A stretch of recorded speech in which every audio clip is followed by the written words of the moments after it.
Often young men are the dominant tribe, many attracted to the city's louche underworld, whether as players, punters, voyeurs or reporters. I do stories that can be seen of a negative nature. That's my job. Yes, there is a sex industry here. Yes, there's drugs here, but get over it.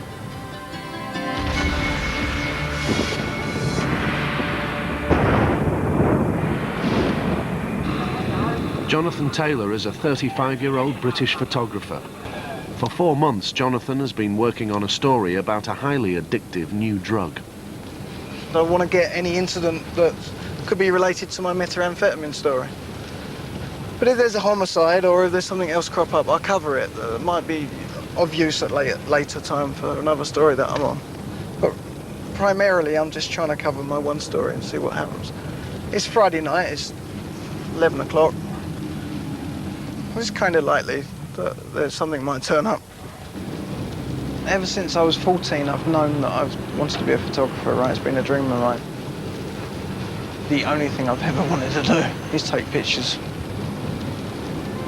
About 8 or 9 years ago, I was traveling through India and Nepal and Southeast Asia. And I kind of fell in love with the whole Asian scene, you know? But I always missed the pace of either London or Bangkok. But in all honesty, I think Bangkok probably beats London for its pace and speed. I think that's what I love about the place, is the speed of the place.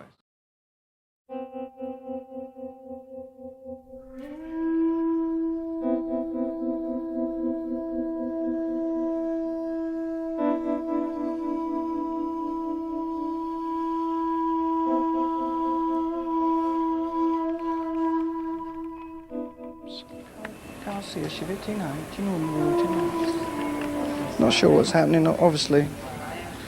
The guy's been shot, he's dead. I haven't collected any information about it yet. When you've got your camera, you've got a sense of not really being there and not really realising, but maybe you're in a difficult situation or sometimes even a dangerous situation. You've got a buffer between you and what's happening. I mean, it can't be a big enough buffer where you lose empathy with what's happening, right?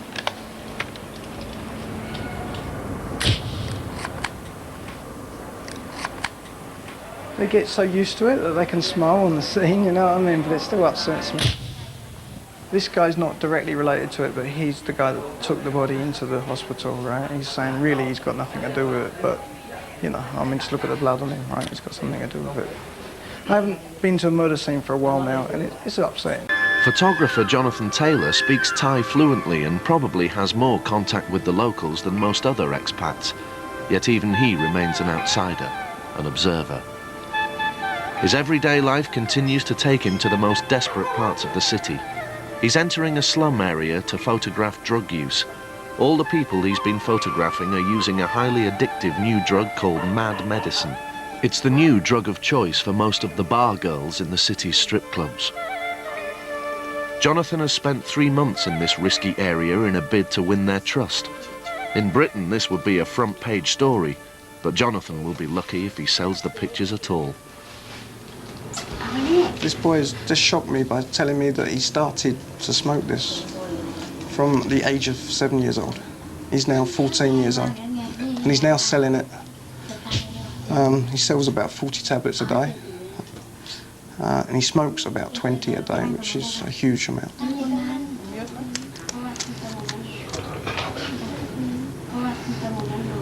As you can see, I mean, this guy here is very slim, you know.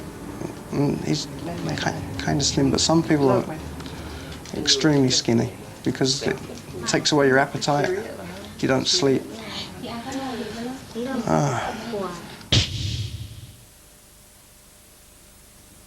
I'm just trying to illustrate people's life, sometimes in adversity, sometimes struggling against the problems that they might come across, sometimes making a mess of their lives. All I'm doing is getting enough money behind me to do my next job. So yeah, no, I'm never going to give up on being a photographer because that's what I am. That's what I do. It's not my job, it's what I am.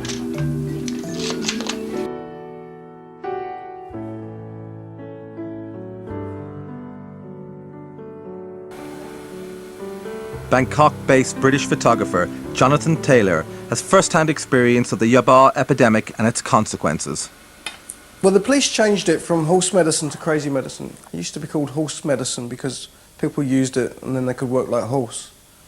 Long-distance truck drivers used to use it to be able to haul long distances. I started photographing homicides here. I did it for a magazine piece. I went to near enough every homicide in Bangkok in a month. And I noticed that I reckon about 30 to 40% was yaba related.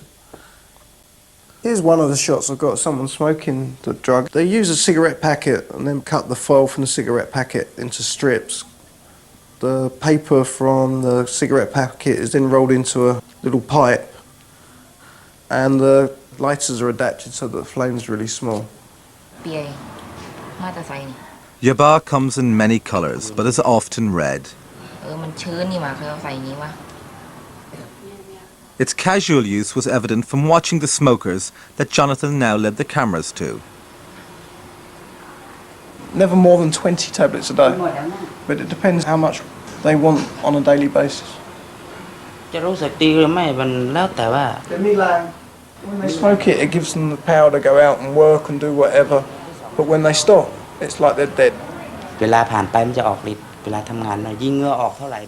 yaba epidemic is fierce, but very senior members of the United Nations fear it could get much worse.